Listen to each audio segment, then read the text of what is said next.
എല്ലാവർക്കും നമസ്കാരം. ഞാൻ ബ്രൈറ്റ്. ഈ കേരളം ഓൺലൈൻ സർവീസിലേക്ക് സ്വാഗതം. IT അഡ്മിഷന് ഓൺലൈനായി എങ്ങനെ അപേക്ഷിക്കാമെന്നാണ് ഇന്നിവിടെ നോക്കുന്നത്. ഇത്തരത്തിൽ തൊഴിൽ വിദ്യാഭ്യാസപരമായ ഓൺലൈൻ പ്രോസസ്സുകളടങ്ങിയ വീഡിയോകൾ തുടർന്നും ലഭിക്കുന്നതിന് ചാനൽ ഇതുവരെയും സബ്സ്ക്രൈബ് ചെയ്തിട്ടില്ലെങ്കിൽ സബ്സ്ക്രൈബ് ചെയ്ത് വയ്ക്കാൻ മറക്കാതിരിക്കുക. മുകളിൽ കാണുന്ന എബൌട്ട് ഓർഗനൈസേഷനിൽ പ്രസ് ചെയ്തതിന് ശേഷം താഴെ കാണുന്ന ഗവൺമെൻറ് ITISൽ പ്രസ് ചെയ്താൽ വിവിധ ഗവൺമെൻറ് ITകളെക്കുറിച്ചുള്ള വിശദാംശങ്ങളും അവിടെയുള്ള കോഴ്സുകളെക്കുറിച്ചുമൊക്കെ വിശദമായിട്ട് മോറിൽ പ്രസ് ചെയ്ത് നിങ്ങൾക്ക് അറിയുവാൻ സാധിക്കുന്നതാണ്. സൈറ്റ് അഡ്രസ് ഡിസ്ക്രിപ്ഷനിൽ കൊടുത്തിട്ടുണ്ട്. അതുപോലെ തന്നെ ഇവിടെ കാണുന്ന അപ്ലൈ നൗവിൽ പ്രസ് ചെയ്തതിന് ശേഷം വലത് സൈഡിൽ താഴെ കാണുന്ന ലിങ്കുകളിൽ നിന്നും നമുക്ക് പ്രോസ്പെക്ടസ് ലഭിക്കുന്നതാണ്. ഇത് ഡൗൺലോഡ് ചെയ്ത് വായിച്ചു നോക്കേണ്ടുന്ന ഒന്ന് തന്നെയാണ്. അഡ്മിഷൻ സംബന്ധമായ വിശദാംശങ്ങളടങ്ങിയ പ്രോസ്പെക്ടസിൻ്റെ വിശദവിവരങ്ങൾ നേരത്തെ പോസ്റ്റ് ചെയ്ത വീഡിയോയുടെ ആദ്യ ഭാഗത്തുണ്ട്. ആ വീഡിയോയുടെ ലിങ്ക് കൊടുത്തിരിക്കാം, ആവശ്യമുള്ളവർക്ക് കാണാവുന്നതാണ്. പുതിയതായി രജിസ്റ്റർ ചെയ്യുന്നതിന് മുകളിൽ കാണുന്ന ഡീറ്റെയിൽസാണ് ഫില്ല് ചെയ്യേണ്ടുന്നത്. ആപ്ലിക്കൻ്റ് ഫുൾ നെയിം എന്നുള്ളിടത്ത് SSLC സർട്ടിഫിക്കറ്റിലെ പേര് അതേപോലെ തന്നെ അവിടെ ടൈപ്പ് ചെയ്ത് കൊടുക്കണം. തൊട്ട് താഴെ മൊബൈൽ നമ്പർ, ഇമെയിൽ IDയും കമ്പൽസറിയാണ്. ഇവ രണ്ടും ഒരിക്കൽ മാത്രമേ നൽകാൻ കഴിയൂ. കറക്റ്റായിട്ട് ടൈപ്പ് ചെയ്ത് കൊടുക്കാൻ ശ്രദ്ധിക്കുക. തുടർന്ന് പാസ്വേഡ് ക്രിയേറ്റ് ചെയ്യേണ്ടതുകൊണ്ട് 2 പ്രാവശ്യം ടൈപ്പ് ചെയ്ത് കൊടുക്കുകയും വേണം. ആൽഫ ന്യൂമറിക് ആയിരിക്കണം. പേര് ടൈപ്പ് ചെയ്തിട്ട് അതിൽ ആദ്യത്തെ അക്ഷരം ക്യാപിറ്റൽ ലെറ്റർ കൊടുത്ത് തുടർന്ന് @123 അതുപോലുള്ള പാസ്വേഡുകൾ കൊടുക്കാവുന്നതാണ്. അതിനുശേഷം താഴെ കാണുന്ന ക്യാപ്ച കോഡ് എന്താണോ കൊടുത്തിരിക്കുന്നത് അത് അതേപോലെ ടൈപ്പ് ചെയ്തതിനു ശേഷം രജിസ്റ്റർ നൗവിൽ പ്രസ് ചെയ്ത് കൊടുക്കണം. തുടർന്ന് വരുന്ന പേജിൽ ആദ്യം ബേസിക് സ്കീമാണ് കൊടുക്കേണ്ടുന്നത്. SSLC THSLC ഇത് രണ്ടിലൊന്നാണെങ്കിൽ ഇതിൽ രണ്ടിലൊന്ന് തിരഞ്ഞെടുത്ത് കൊടുക്കാം. ഇത് രണ്ടുമല്ലെങ്കിൽ അതർ മെട്രിക് സർട്ടിഫിക്കറ്റ്സ് എന്നുണ്ട്. അതാണ് തിരഞ്ഞെടുത്ത് കൊടുക്കേണ്ടുന്നത്. മെട്രിക് എന്നാൽ SSLC 10th എന്ന് തന്നെയാണ്. CBSE പോലുള്ളവയ്ക്ക് അതർ മെട്രിക് സർട്ടിഫിക്കറ്റ്സ് തിരഞ്ഞെടുത്ത് കൊടുക്കണം. ഞാനിവിടെ SSLC തിരഞ്ഞെടുത്ത് കൊടുക്കുകയാണ്. അടുത്തത് year of metric exam attended എന്നത് 10th പാസ്സായ വർഷമാണ് കൊടുക്കേണ്ടുന്നത്. ഇതിൽ കൊടുത്തിരിക്കുന്ന വർഷം ഇല്ലാത്തവർ നോട്ടിൻ ലിസ്റ്റ് തിരഞ്ഞെടുത്ത് ഡീറ്റെയിൽസ് എല്ലാം ടൈപ്പ് ചെയ്ത് കൊടുക്കേണ്ടി വരും. 10th ഫെയിലായവർക്കുള്ള കോഴ്സുകളുമുണ്ട്. നോൺ മെട്രിക് ട്രേഡ്സ് എന്നാണ് അത് അറിയപ്പെടുന്നത്. അവർക്കും അപേക്ഷിക്കാവുന്നതാണ്. അതിനുശേഷം ഇയർ ഓഫ് സർട്ടിഫിക്കറ്റാണ് കൊടുക്കേണ്ടുന്നത്. 10th പാസ്സായ ആ രജിസ്ട്രേഷൻ നമ്പർ അവിടെ കൊടുത്തതിന് ശേഷം സെർച്ചിൽ പ്രസ് ചെയ്ത് കൊടുക്കുകയാണ് ചെയ്യേണ്ടുന്നത്. തുടർന്ന് SSLC മാർക്ക് വെരിഫൈഡ് എന്ന് കാണിക്കുന്നതും അവിടെ OK കൊടുക്കാവുന്നതാണ്. തുടർന്ന് നമ്മളുടെ SSLC സർട്ടിഫിക്കറ്റിലുള്ള 10th സർട്ടിഫിക്കറ്റിലുള്ള ഡീറ്റെയിൽസ് ഒക്കെ താഴെ കാണിക്കുന്നതാണ്. സ്റ്റുഡൻറ്റിൻ്റെ പേരും ഫാദറിൻ്റെയും മദറിൻ്റെയും പേരും ഡേറ്റ് ഓഫ് ബർത്ത് ഉൾപ്പെടെ കാണിക്കുന്നതാണ്. 14 വയസ്സ് മുതലുള്ളവർക്ക് അപേക്ഷിക്കാം. അപ്പർ ഏജ് ലിമിറ്റ് ഇല്ല. താഴെ ഇംഗ്ലീഷ്, ഫിസിക്സ്, കെമിസ്ട്രി, മാത്സ് തുടങ്ങിയവയുടെ ഗ്രേഡ് കൊടുത്തിരിക്കുന്ന കാണാം. ഇതിനെ അടിസ്ഥാനമാക്കിയാണ് പ്രധാനമായും അലോട്ട്മെൻറ്റ് നടക്കുന്നത്. ഇവിടെയെങ്ങും ഒന്നും ചെയ്യേണ്ട ആവശ്യമില്ല. ഓട്ടോമാറ്റിക്കായിട്ട് ഫില്ലായി ഫെച്ച് ചെയ്ത് വരുന്നതാണ്. താഴെ +2 VHS ഇത് പാസ്സായോ ഫെയിലായോ എന്നുള്ളത് രേഖപ്പെടുത്തി കൊടുക്കണം. അങ്ങനെ കൊടുക്കുന്നവർ അതിൻ്റെ മാർക്ക് സർട്ടിഫിക്കറ്റ് അപ്ലോഡ് ചെയ്ത് കൊടുക്കേണ്ടി വരും. +2 VHS പാസ്സായവർക്ക് 20 മാർക്ക് വെയിറ്റേജ് ഉള്ളതാണ്. ഇപ്പോൾ കമ്പ്യൂട്ടർ പ്രിൻ്റ് ഒറിജിനൽ സർട്ടിഫിക്കറ്റ് കിട്ടാത്തതുകൊണ്ട് കമ്പ്യൂട്ടർ പ്രിൻ്റ് അപ്ലോഡ് ചെയ്താൽ മതി. സർട്ടിഫിക്കറ്റ് കിട്ടുമ്പോൾ അഡ്മിഷൻ സമയത്ത് വെരിഫിക്കേഷന് ഒറിജിനൽ കൊണ്ടുപോയാൽ മതിയാകും. ഇപ്പോൾ വെരിഫിക്കേഷനും കമ്പ്യൂട്ടർ പ്രിൻ്റ് മതിയാകും. അതുപോലെ പരീക്ഷ എഴുതി ജയിക്കുന്നവർക്കും ആനുകൂല്യം ലഭ്യമാകുമെന്നാണ് അറിയിച്ചിട്ടുള്ളത്. പാസ്സാകുന്ന മുറയ്ക്ക് അഡ്മിഷൻ സമയത്ത് അതിൻ്റെ ഒറിജിനൽ സർട്ടിഫിക്കറ്റ് ഹാജരാക്കിയാൽ മതിയാകും. അടുത്തത് ഗവൺമെൻറ് ITയിൽ നേരത്തെ പഠിച്ചിട്ടുണ്ടോ ഇല്ലയോ എന്നുള്ളത് അനുയോജ്യമായി ഇത് രേഖപ്പെടുത്താൻ ബ്ലഡ് ഗ്രൂപ്പ് കൃത്യമായി കൊടുക്കുക, ആധാർ നമ്പർ കൊടുക്കണം. അതുപോലെ തന്നെ റിലീജിയനും കാസ്റ്റും കൃത്യമായിട്ട് രേഖപ്പെടുത്തണം. അതിനും ആനുകൂല്യം ഉള്ളതാണ് റിസർവേഷൻ വിഭാഗത്തിന്. അതുപോലെ തന്നെ ഇപ്പോൾ നമുക്ക് 10th സർട്ടിഫിക്കറ്റിലെ ജാതിയും കാസ്റ്റും കാണിച്ച് വെരിഫിക്കേഷൻ നടത്താം. പക്ഷേ അഡ്മിഷൻ സമയത്ത് ഒറിജിനൽ കാസ്റ്റ് സർട്ടിഫിക്കറ്റ് ഹാജരാക്കുന്നതായിരിക്കും നല്ലത് എന്നാണ് അറിയാൻ സാധിക്കുന്നത്. NCVT സർട്ടിഫിക്കറ്റ് ആയതുകൊണ്ടും സെൻട്രൽ ഗവൺമെൻറ് നിർദ്ദേശങ്ങൾ കൂടി പാലിക്കേണ്ടതുള്ളതുകൊണ്ടും കാസ്റ്റ് സർട്ടിഫിക്കറ്റ് തന്നെ ഹാജരാക്കുന്നതായിരിക്കും നല്ലതെന്നാണ് അറിയാൻ സാധിക്കുന്നത്. കാസ്റ്റ് സർട്ടിഫിക്കറ്റിന് എങ്ങനെ അപേക്ഷിക്കാമെന്നതിൻ്റെ വീഡിയോ ഇതിനോടകം ചാനലിൽ ലഭ്യമാണ്. ഈ ഡിസ്ട്രിക്ട് വഴി അക്ഷയ സെൻറ്റർ വഴിയൊക്കെ അപേക്ഷിക്കുകയും ചെയ്യാവുന്നതാണ്. റിലീജിയനും കാസ്റ്റും വെരിഫിക്കേഷൻ സമയത്ത് തെളിയിക്കാൻ വേണ്ടി 10th സർട്ടിഫിക്കറ്റ് കൊടുത്താൽ മതിയാകും. വെരിഫിക്കേഷന് അപേക്ഷിച്ചതിന് ശേഷം ഏറ്റവും അടുത്തുള്ള ഗവൺമെൻറ് ITയിൽ ഒറിജിനൽ സർട്ടിഫിക്കറ്റുമായി നേരിട്ട് പോയി വെരിഫിക്കേഷൻ നടത്തണം. അപേക്ഷിച്ച ITയിൽ തന്നെ പോകണമെന്നില്ല. ഏതൊരു ഗവൺമെൻറ് ITയിലും പോയി വെരിഫിക്കേഷൻ നടത്താവുന്നതാണ്. അങ്ങനെ പേഴ്സണൽ ക്വാളിഫിക്കേഷൻ ഡീറ്റെയിൽസ് എല്ലാം കൊടുത്തതിന് ശേഷം താഴെ വന്ന് സേവ് ആൻഡ് ഫില്ലിൽ പ്രസ് ചെയ്ത് അടുത്ത കമ്മ്യൂണിക്കേഷൻ ഡീറ്റെയിൽസിലേക്ക് പോകാവുന്നതാണ്. കമ്മ്യൂണിക്കേഷൻ ഡീറ്റെയിൽസിൽ പെർമനൻ്റ് അഡ്രസ്സും പ്രസൻറ്റ് അഡ്രസ്സും കൊടുക്കണം. ആധാറിലുള്ള അഡ്രസ്സാണ് ഇവിടെ കൊടുക്കേണ്ടുന്നത്. പെർമനൻറ്റും കമ്മ്യൂണിക്കേഷനും ഒന്നാണെങ്കിൽ അവിടെ കാണുന്ന കോപ്പി എന്ന ചെക്ക് ബോക്സിൽ ടിക്ക് ചെയ്ത് കൊടുക്കാം. വ്യത്യസ്തമാണെങ്കിൽ വ്യത്യസ്തമായത് ടൈപ്പ് ചെയ്ത് കൊടുക്കണം. കേരളത്തിൽ സ്ഥിരതാമസമായിട്ടുള്ളവർക്കാണ് അപേക്ഷിക്കാൻ സാധിക്കുന്നത്. കഴിഞ്ഞ 5 വർഷമെങ്കിലും കേരളത്തിലെ സ്ഥിരതാമസക്കാരായിരിക്കണം. അതുപോലെ പോസ്റ്റ് ഓഫീസും പിൻകോഡും കൊടുക്കേണ്ടതുകൊണ്ട് താഴെ ഇമെയിൽ അഡ്രസ്സ് നേരത്തെ കൊടുത്തത് വന്നിട്ടുണ്ട്. മൊബൈൽ നമ്പരും വന്നിട്ടുണ്ട്. മറ്റൊരു മൊബൈൽ നമ്പർ ഗാർഡിയൻ്റെ മൊബൈൽ നമ്പറാണ്. രക്ഷകർത്താക്കളിൽ ആരെങ്കിലും ഒരാളുടെ നമ്പർ കമ്പൽസറി ആയിട്ട് കൊടുക്കണം. അതിന് തൊട്ട് താഴെ edit personal and qualification info എന്നുള്ളതിൽ പ്രസ് ചെയ്താൽ നമ്മൾ തൊട്ട് നേരത്തെ ഫില്ല് ചെയ്ത പേജിലേക്ക് പോകുന്നതാണ്.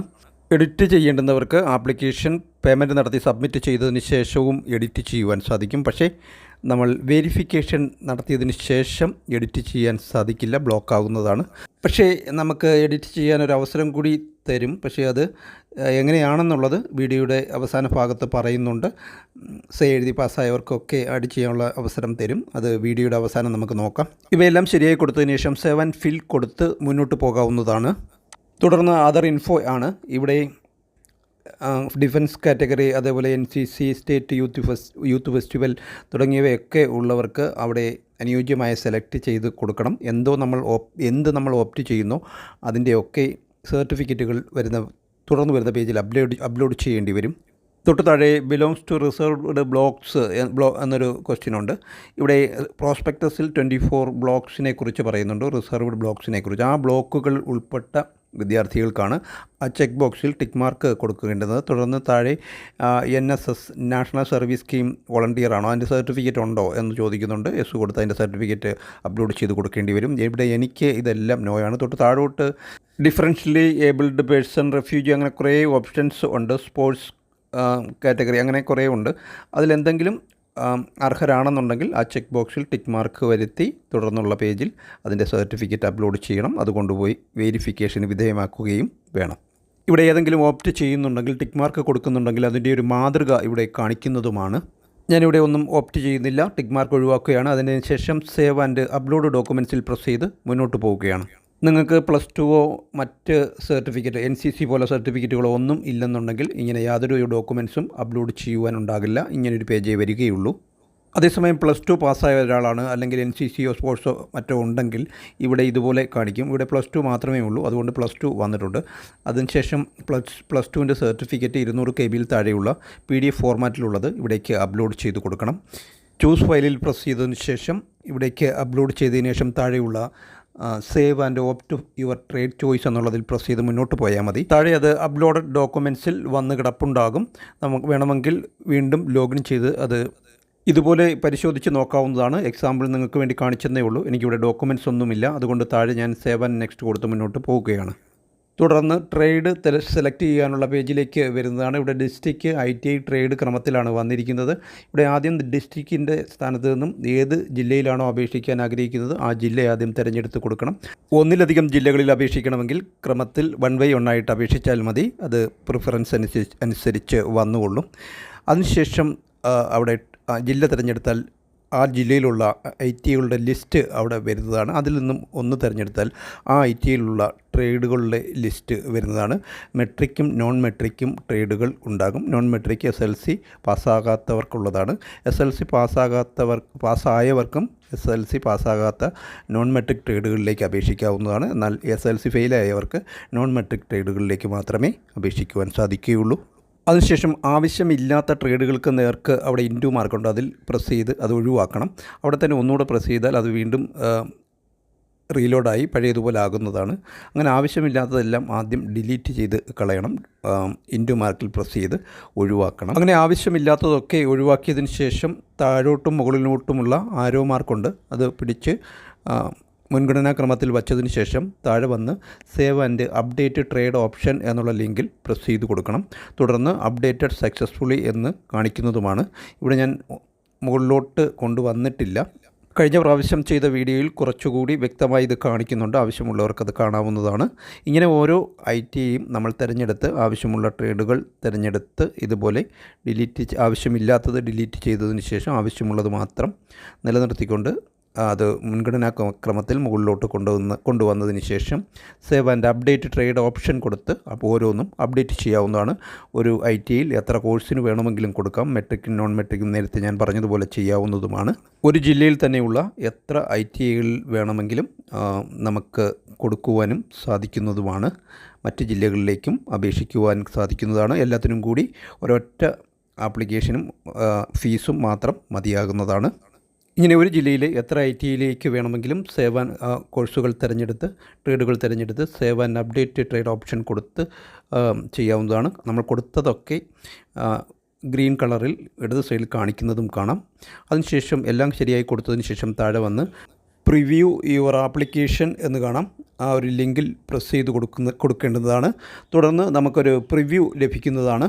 പ്രിവ്യൂ നോക്കി മനസ്സിലാക്കി എല്ലാം ശരിയാണെന്ന് ഉറപ്പ് വരുത്തിയതിന് ശേഷം താഴേക്ക് വന്നാൽ അവിടെ കൊടുത്ത ട്രേഡുകളുടെ ലിസ്റ്റും ഒക്കെ കാണാവുന്നതാണ്. താഴെ വന്ന് ചെക്ക് ബോക്സിൽ ടിക്ക് മാർക്ക് വരുത്തിയതിന് ശേഷം submit your application and make payment എന്നുള്ള ലിങ്കിൽ പ്രസ് ചെയ്ത് മുന്നോട്ട് പോകാവുന്നതാണ്.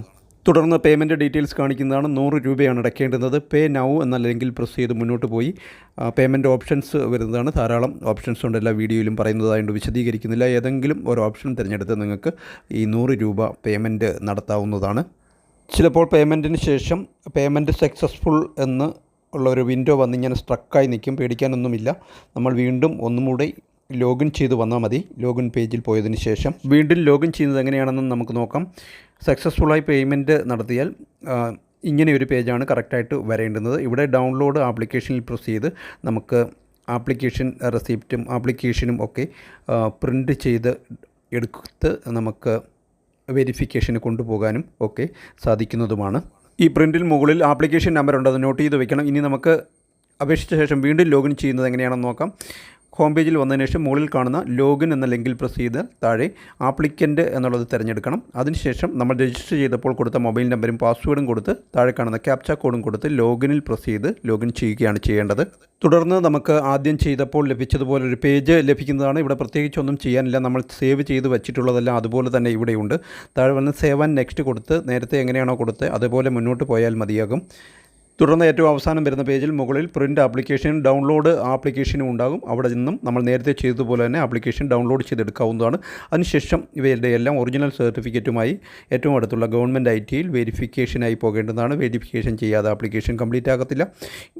വെരിഫിക്കേഷൻ പൂർത്തിയായി കഴിഞ്ഞതിന് ശേഷം നമുക്ക് എഡിറ്റ് ചെയ്യുവാൻ സാധിക്കത്തില്ല. ഇതുപോലെ ലോക്കാവുന്നതാണ്. പക്ഷേ എന്നിരുന്നാലും നമുക്ക് എഡിറ്റ് ചെയ്യാനുള്ള അവസരം തരുന്നതാണ്. അതെങ്ങനെയാണെന്ന് പറയാം. ഇപ്പോൾ പരീക്ഷ എഴുതി പാസ്സായി അതിനുശേഷം ആ സർട്ടിഫിക്കറ്റ് ആഡ് ചെയ്യണം. അതല്ലെങ്കിൽ NCCയുടെ ഒരു സർട്ടിഫിക്കറ്റ് കൊടുത്തത് മാറിപ്പോയി, അത് ആഡ് ചെയ്യണം. തുടങ്ങിയ അവസരങ്ങളിലൊക്കെ നമ്മൾ ചെയ്യേണ്ടുന്നത് ഹോം പേജിൽ തന്നെ ഹെൽപ്പ് ഡെസ്ക് എന്നൊരു ലിങ്കുണ്ട്. അതിൽ പ്രസ് ചെയ്ത ഓരോ ജില്ലയിലെയും കോർഡിനേറ്റർമാരുടെ നമ്പർ കിട്ടും. ആ നമ്പറിൽ വിളിച്ച് ആപ്ലിക്കേഷൻ നമ്പർ പറഞ്ഞു കൊടുത്ത് വിഷയം അവരെ ധരിപ്പിക്കണം. അതിനുശേഷം ഏതെങ്കിലും ഗവൺമെൻറ് ITI പോയി അവിടുത്തെ പ്രിൻസിപ്പലിനെ കണ്ട് നമ്മൾ രേഖാമൂലം ഒരു റിക്വസ്റ്റ് കൊടുക്കണം. എന്ത് കാരണത്താലാണ് നമുക്ക് വീണ്ടും ഈ ആപ്ലിക്കേഷൻ അൺലോക്ക് ചെയ്ത് തരേണ്ടുന്നത് എന്നതിനെ സംബന്ധിച്ച്. തുടർന്ന് ആ ആപ്ലിക്കേഷൻ അവിടെ സ്വീകരിക്കുകയും അവർ സെൻട്രൽ ഡെസ്കിലേക്ക് അത് അയക്കുകയും തിരുവനന്തപുരത്തുള്ള സെൻട്രലൈസ്ഡ് IT സെല്ലിൽ നിങ്ങളുടെ ആപ്ലിക്കേഷൻ അൺലോക്ക് ചെയ്ത് തരികയും ചെയ്യും. അതിനുശേഷം ഇത് അപ്ലോഡ് ചെയ്ത് വെരിഫൈ ചെയ്ത് പഴയതുപോലെ ചെയ്യുവാൻ സാധിക്കും. അതുകൊണ്ട് വെരിഫിക്കേഷന് പോകുന്നതിന് മുമ്പ് ചെയ്യാനുള്ള ഡീറ്റെയിൽസ് എല്ലാം അപ്ഡേറ്റ് ചെയ്യണം. വെരിഫൈ ചെയ്ത് കഴിഞ്ഞാൽ പിന്നീട് നമുക്ക് അപ്ഡേറ്റ് ചെയ്യുവാൻ സാധിക്കുന്നതല്ല, എഡിറ്റ് ചെയ്യുവാൻ സാധിക്കുന്നതല്ല. പ്രധാനപ്പെട്ട രേഖകളൊക്കെ കൊടുക്കാൻ മറന്നു പോകുന്ന സാഹചര്യങ്ങളിലൊക്കെയാണ് നമുക്ക് ഇതുപോലെ അൺലോക്ക് ചെയ്യിക്കുവാൻ സാധിക്കുന്നത്. മാത്രവുമല്ല അത് കുറച്ച് ലെങ്തിയായ ഒരു പ്രോസസ്സുമാണ്. അതുകൊണ്ട് വെരിഫിക്കേഷന് മുമ്പ് എഡിറ്റ് ചെയ്യാനുള്ള ഡീറ്റെയിൽസൊക്കെ മാക്സിമം എഡിറ്റ് ചെയ്യുവാൻ നോക്കുക. ഇതോടെ ഈ ഒരു വീഡിയോ ഇവിടെ പൂർണ്ണമാവുകയാണ്. Thank you for watching video.